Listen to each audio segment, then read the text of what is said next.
In this video, we will be talking about three types of annotations: music annotation, the laughter annotation, and the unknown label annotation.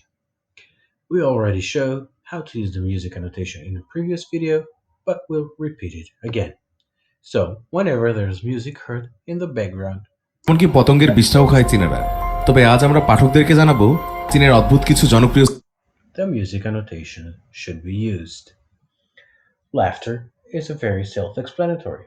Whenever people laugh, you should use the laughter annotation.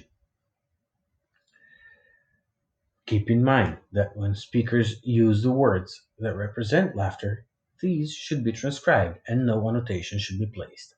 So, if you hear someone say, for example, "Ha ha, that's funny," this would be transcribed. But if the person is really laughing, the laughter annotation should be selected. One final annotation is the unknown label annotation.